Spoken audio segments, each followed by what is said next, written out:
Hello Internet, welcome to a new series. I'm going to be playing Space Empires 4. Now before we even get started, yes, this is a pretty old game.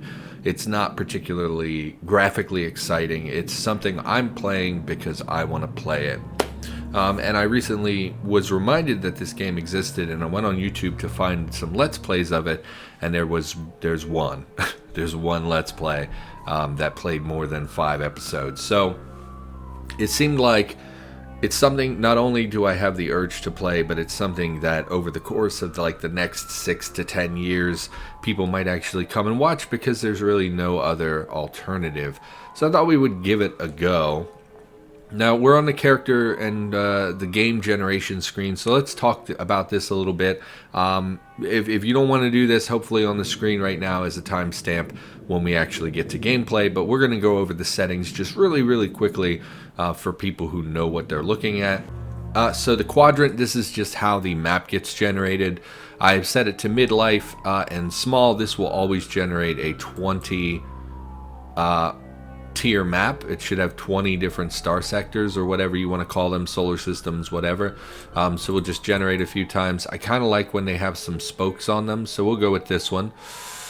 Midlife just determines what the layout is. So like grid is much more grid-like. So this is a pretty natural, easy one. Ancient is a little chaotic, so I'm not going to do that. All this stuff is set to default. I don't see any reason to change that. Events, I've upped the event frequency to medium. All this does is generate more events. They're pretty rare as far as the standard settings are, and some of them are interesting, so I thought we would go with that. The event severity, this just determines if you're going to get really bad events or not, and I have that set all the way to catastrophic, so we're going to get more frequent events, and there's a chance that they could be absolutely cataclysmic for our empire. Technology, everything's on default. So I don't see any reason to discuss that. I was tempted to disable like fighters because I find fighters really obnoxious in this game. In fact, we're going to do that. I just don't want to deal with it. I think fighters are really OP last time that I played, and I felt like, I really never want to deal with them again. So we've disabled fighters, which is fine. Next, everything here should be default. Starting resources are default. Actually, I did change the planet value to good. This just gives the every empire a good starting planet so that we have something good to work off of. And then I've enabled our ability to see all player scores. Normally, by default, you can only see allied player scores. I would like to keep tabs on all of the AI and see how we're doing. Everything else is the same. Players, rather than generate new random empires, I've created some because in my experience with this game, the AI can be just brutal and a little too difficult. And so I've taken some basic races and set up just basic stuff here, but I have significantly reduced their abilities here. You'll see, and each race I did slightly different. So this particular race, I just reduced everything by 5%. in an effort to give myself something of a leg up. And then I did not give them any advanced traits. So you'll see they have a lot of points available. But again, I really feel that lowering them is going to guarantee that we can actually beat the game, as opposed to getting, 20 episodes in and then getting absolutely wrecked by the AI. I would like to win. I would just like to win at a little bit of a guarantee. So these are of various qualities. Some of them, like I think the Glitterat, are extremely bad. But mostly they're around 5 to 10% worse than the average AI, just to give myself a leg up in the early game. Once we start to snowball, we should be fine. Our race itself, I've really hit the research bonus, so I've really given us a significant bonus to research and a significant reduction to our maintenance, and I think those two things alone are going to be enough to give us a real boost. And then we also construct at a higher rate as well, which I find extremely helpful. So we're very much a research and development kind of culture. So yeah, and then we didn't take any advanced traits. Next, victory conditions. Normally it's just domination. You have to defeat everyone. For the purposes of this, I've just set the default first, the high score thing. So the first player to reach 5 million? Yeah, 5 million score will win the game. I don't know how easy or hard that is, but that's the default number, so I just left it as is. And then finally, game settings, everything is default, and we're going to turn on autosave as well. Yeah, and that should be it. So let's generate and get into the game. So this is what the main screen on the game is going to look like most of the time. Again, not particularly graphically pleasing. I understand this is just a step up from programmer art, where it's obvious that most of what they've done here is develop a tech tree and whatnot, and develop just stuff, as opposed to spending a lot of effort on the actual graphical appeal of the game. So you're just going to have to deal with that. To me personally, I really like this. Oh, and there's a ton of black space around the exterior of this window. There's no way to fix that, and I believe when we go into combat it actually expands to the full window, so I can't even put sidebars on. Like normally I would just take an art asset and put on the sides to make that a little bit more appealing, but I think it expands fully during combat, so can't really do that without constantly having to micromanage that in my editing, which I don't want to do, so just deal with it, I guess. So here we have a map. Here we have the display of the solar system. Here we have a toolbar, and then here we have a display panel. When we click on things, it will display information about them, ships, planets, all that good stuff. That's a cool, there's some craters on it. So right off the bat, we start with a home planet and nothing else. We have no research, we have no ships, we have no, we have some buildings, but we have no military, we have no anything. And so I think we need to fix that. So on the first turn, it's very important that we assign our research. During that first turn of the game, you get a bonus to all of your resources, and that includes research. So if we don't spend this 26,000 points right now, next turn it's going to be like 6,000 points, and we're going to miss out on a huge chunk of potential improvement. We start with some basic weapons unlocked, missiles, projectiles, and then small explosive warheads, which are not really valuable, that I'm never going to use. But we do start with a cannon, and we start with missiles. So it's not like we're completely incapable of defending ourselves. It's just that we have no ships or units at the moment. We have 26,000 points. So we could obviously get a jump start on some research. I think I would like to research the next level of ship. This will let us build bigger ships, which could give us an early leg up on our, don't divide points, on our military construction. Although we don't need that on turn 1 necessarily. What would we need on turn 1 that would benefit us right now, next turn? Really nothing. Okay, so we'll research ship construction. We'll up to the next level of our cannon, and then I think we'll just put the remaining points in something that doesn't really matter at the moment. That we'll start researching. We could research propulsion, planetary weapons. None of that really interests me. We would want to unlock some of our theoretical science. This would give us access to things like armor and shields early on, but they are quite expensive and would take us many turns to get there. What does that give? The next size weapons platform. Go ahead and research. What gives the next weapons? Okay, military science gives point defense cannons, which are pretty good. No. Armor is okay.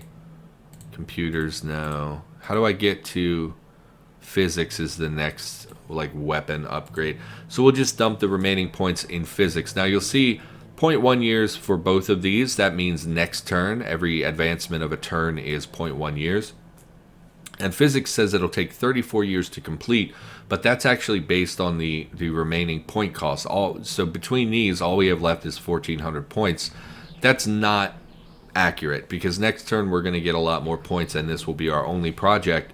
So it'll be more like 12 turns would be my guess, but I guess we'll find out. And we do have a huge boost to research, so hopefully it's a little bit more beneficial than that. So we've taken care of research. Let's look at our home system, right? We have this planet. Now, by default, our race uses gas giants. We colonize only gas giants. And we have a methane atmosphere. Now, if we look around, none of these are gas giants, so we can't actually colonize anything in our home system, which is really bad. Normally, you would like to see at least one in our home system that we could colonize. Atmosphere is less important. We don't necessarily need to match our atmosphere because we can just build a city in a habitat, like we would build domes on Mars, let's say, if we colonize Mars. So atmosphere is less important, but we cannot colonize anything but gas giants at the moment. We can research other planet colonizations, but you'll see they're very expensive, 500,000. Even if we were getting this amount every turn, which we're not, we're getting like a fifth of this, it would still take us dozens of turns to get to being able to colonize other planets. So at the moment, we're really limited to gas giants. So we can't colonize anything in our system. And the early game in most 4X games is about exploration and colonization. It's a very, very important. And this game is no different. So what we need to do is build a ship to explore so that we can go to some other systems and see if we can find ourselves a planet. So what we're going to do, we're going to go to designs. We actually design every ship ourselves, which I like. We're going to go to ship. We're going to make this a escort, which is the only ship available to us at the moment. We're going to call this a defense ship, and we're going to just call this, so I guess I do need my keyboard for this. I was going to just leave the keyboard here, but we do need it. We're going to call this Scout 1, just so that we can easily recognize what the ship is. Everything in this game for ships is set up as it's modular, so everything is a component that gets installed to ship. There are a couple things connected to that. Number one, let's just look at the screen. Okay, we have an image of what the ship will look like. We determine what size ship it is. The defense type doesn't matter. This is just a label assigned to it, so that if we were playing with other players, we would not want to name this like Planet Destroyer or use a design of like an attack ship if we were trying to be defensive. In general, I just assign whatever makes the most sense for just the ease of reading. Then we name the design. Here we have the cost of this design. Currently, we're using 0 space on this ship because we haven't installed any components. To build this would cost 150 minerals. There are 3 resource types in this game: minerals, organics, and radioactives. This is how much movement the ship has, how many shields it has, the cargo space of the ship, and then the supply capacity of the ship. Here we have the showing what components have been added to the ship. Here we have the components that are available to the ship, and then here we have to quickly compare components.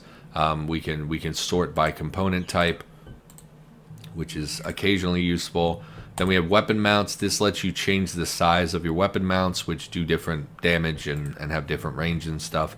And that's about it. Here it shows the to-hit modifiers. It shows how good our ship will be. We have a 40% bonus because escorts are so small, they get a 40% defense bonus. Hide that. Next we have condensed view. This just shows, so like if we add 5 engines, if we don't condense it, it shows them individually. I prefer to have them stacked like this. Only latest means once we research higher tier ones, will stop showing us the old ones. It's just a quality of life thing. Weapons report lets us quickly look at weapons side by side so we can compare their ranges and their damages. And then that's broken down into weapon types as well. And then we have create design, which is to finalize the design. So down here we have some warnings. This is telling us that we need these things in order to build this ship. Here is a brief description of this component. I can also right click to get a pop-up about the component. So we need to have a bridge, we need to have a life support, as well as a crew quarters on this ship for this ship to function. Now, we could create this design and be done with it, but it doesn't do, it's nothing. It can't move, there's no movement. It has no supplies. It functions in no way. It's literally just something that would hover above the planet. So we need to give it some engines. Let's give it as many engines as possible. You see we put 7 on. It says it can only have a maximum of 6. This is based on the ship type. We'll have different restrictions. Then we can move now, and it's just a scout ship, so it's not like we need much else on it. What we could do is basically supplies limit the distance that your ship can move or fight before needing to come back to a safe place where they can resupply. So we could add more supplies to this ship so that it can travel further without having to resupply. I don't think we're going to do that. I think we're just going to put a cannon on it. We have 60 left. We could put 2 cannons or 1 missile. So let's talk about weapon types a little bit. The cannon just fires on the enemy. When we open this, it shows lots of information. The main thing we're looking at down here is damage at range. So this weapon can fire up to 2 tiles away in combat, and it will deal 20 damage if it hits. This is not good. That's a very close range weapon. If we look at the missile, on the other hand, it has a range of 8 and deals 3 times as much damage, but it can only fire every 3 turns, whereas this one can fire every turn. So obviously the missiles are better. The problem is that there are weapons in the game that specifically target missiles and shoot them down. So in the early game you might be able to slip in some missile ships and get a few kills, but as the game progresses, enemies are going to be very easily defending against missiles, and so cannons tend to be better. So even though it only has a range of 2, we can upgrade this later to better cannons, and I think we would rather have the cannons. So you just have to trust my sense on that one, and we'll address that as we progress and we get better weapons. So let's just finalize this design. We now have a scout prototype, and we can go to our planet and set up a scout ship to be built. So in 1 turn we will build a scout ship. So next turn we will have a ship that we can send out to explore. We explore by traveling to these warp points. They connect systems together. All systems will have warp points. I do see this one is different. Unusual warp point, which is barely perceptible by normal means. Strong gravitic fields cause damage to ships. So basically, if we travel through this one, we will take damage. So we're going to avoid going that way. We're going to explore in this direction. Unfortunately, our sector only has 2 warp points. A lot of times they will have 4 or 5 warp points, which I guess for defensive reasons is pretty good. We have a warp point that will damage ships as they come through, and we really only need to defend from 2 points of attack. But we would have liked, for exploration reasons, we would have liked to be able to travel a little bit more. Let's create another design, because once we find planets to colonize, we're going to want to colonize planets. So this time we're going to select the colony ship design. You'll see it looks different. It has different restrictions. Everything is based on the ship type that you're choosing. We will make this a colony ship for gas giants, so we'll mark that as a colony gas. We're just going to call this gas 1. For easy recognition. Once again, we need a bridge, a life support, and a crew quarters. Those 3 things are necessary on basically every ship. Later in the game, we'll get a computer that can function as all 3 components. But for now, we need those things. And it shows here at least 50% of space, so at least 150 kilotons, must be used for colony modules. That is what this is right here.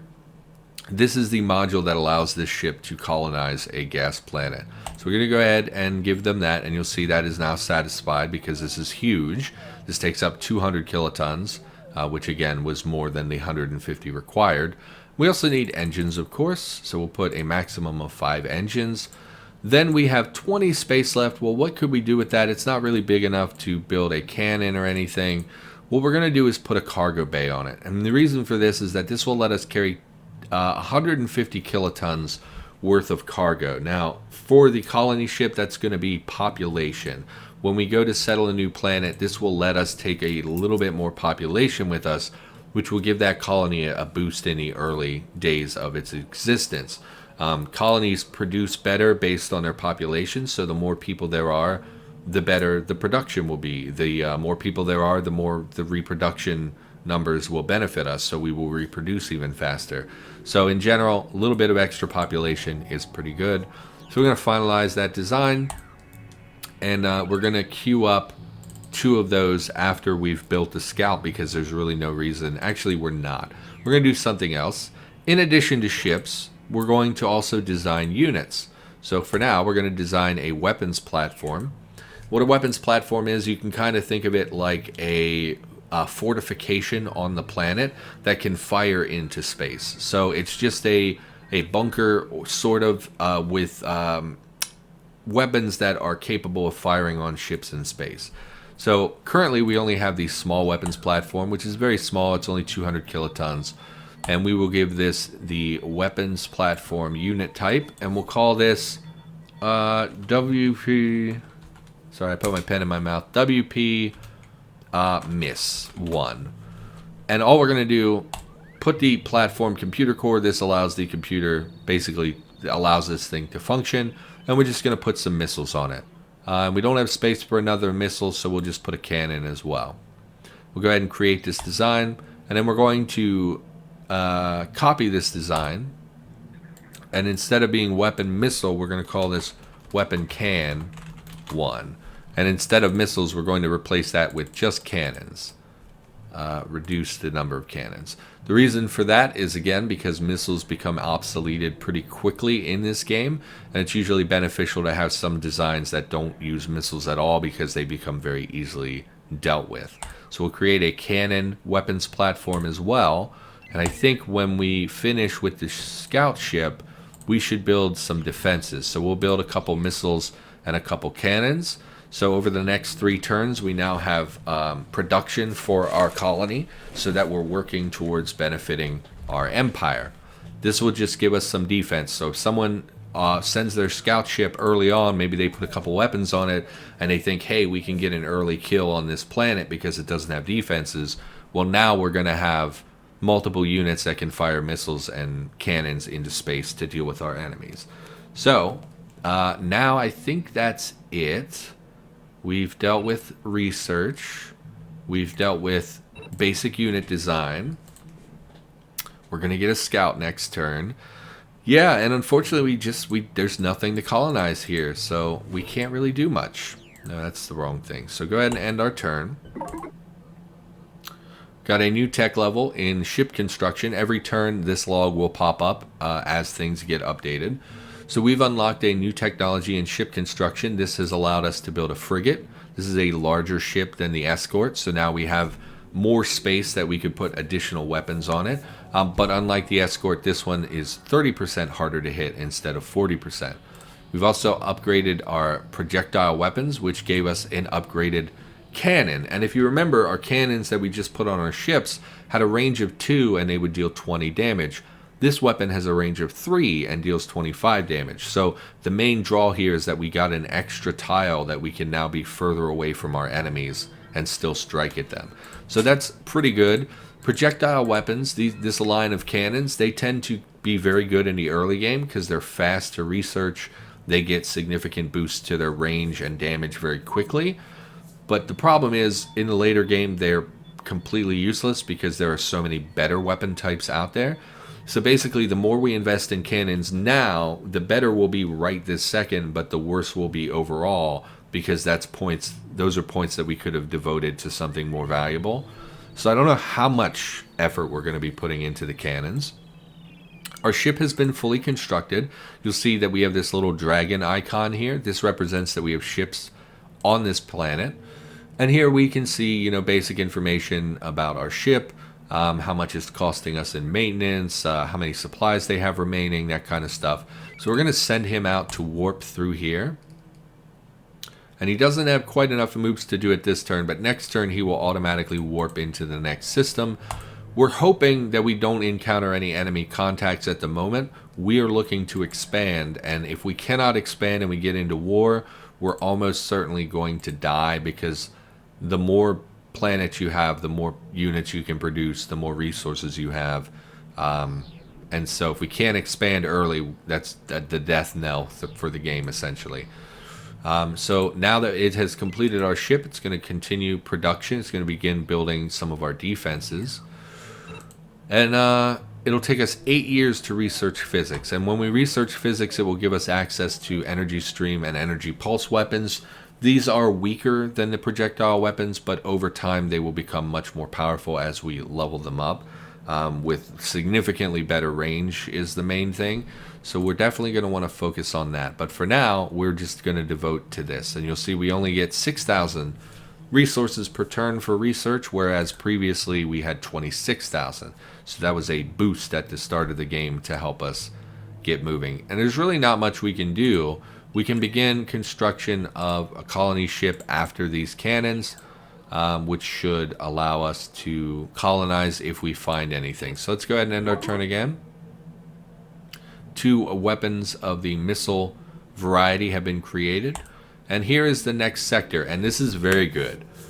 So let's talk. Actually, we're at 25 minutes. Why don't we call the episode?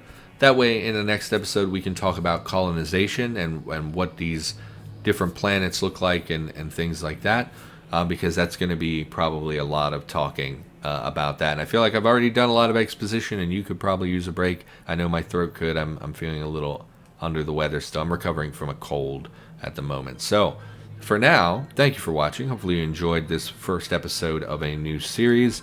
If you did, maybe consider liking, commenting, and subscribing. But the reality is I really don't expect very many people, if anyone, to watch this now. I expect over the next couple of years to get a small trickle of views for this video. So for now, that's going to do it. Thank you for watching. Hopefully you enjoyed the episode. I, of course, will be back with more Space Empires 4 in the near future. And that's going to do it. So I'll see you next time.